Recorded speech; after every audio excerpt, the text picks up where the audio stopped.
ধন্যবাদ জানাচ্ছি। সেই সাথে আপনাদেরকে বৃহৎ আন্দোলনের মাধ্যমে বাংলাদেশের সরকারি, বেসরকারি এবং সর্বক্ষেত্রে আধাসাধিত সরকারি সকল প্রতিষ্ঠানের যত সহকর্মী আছেন তাদেরকে আমরা একটা বার্তা দিতে চাই। বার্তাটা হচ্ছে, বাংলাদেশ আউটসোর্সিং কর্মচারী ঐক্য পরিষদ এই 30 তারিখের আন্দোলনের পরে আমরা 2 বার সচিবালয় গিয়েছি। এই সচিবালয় 4 বার গিয়েছি। 4 বার এই সচিবালয় গিয়ে আমরা একটা জিনিস বুঝতে পেরেছি, সেটা হচ্ছে ওনাদের কথা হচ্ছে আপনাদেরকে আমরা বাংলাদেশের সবকিছু দিব, কিন্তু ট্রান্সফার বা বিলুপ্ত করবো না।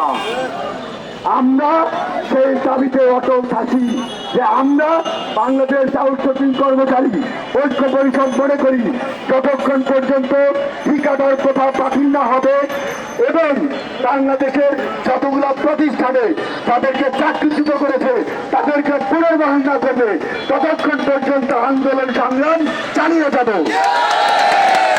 আমি আগামী আন্দোলনের পরিকল্পনা এবং আপনাদের কাছে এই পরিকল্পনা উত্থাপন করছি।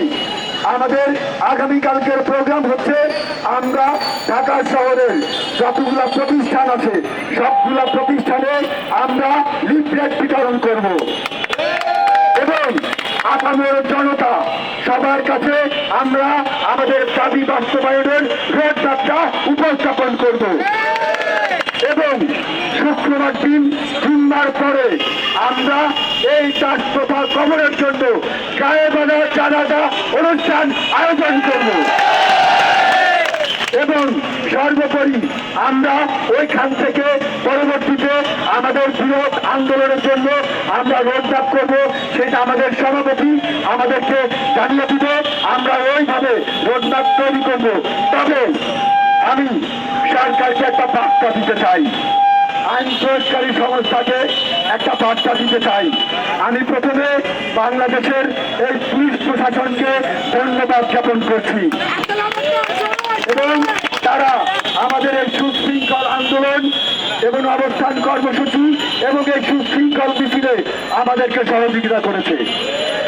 সেই সঙ্গে বাংলাদেশের যতগুলা আইন প্রয়োগকারী সংস্থা আছে, ডিজিএফআই, এনএসআই, পুলিশ বাহিনী, যত প্রকার সংস্থা আছে, আপনাদেরকে বিনীতভাবে অনুরোধ করব আপনারা আমাদের পক্ষে লিখেন, আমাদের পক্ষে তাদের কাছে জানান, আমাদের যৌক্তিক দাবিটা সম্বন্ধে তাদেরকে অবহিত করেন এবং সরকারের আমরা এবং সচিবালয়ে যারা কর্মরত আছেন ঊর্ধ্বতন কর্মকর্তা আপনার বিরুদ্ধে আমরা না, আমরা বাংলাদেশের সিস্টেমের বিরুদ্ধে। এই সিস্টেম বদল করতে হবে, এই সিস্টেম বাদ দিতে হবে।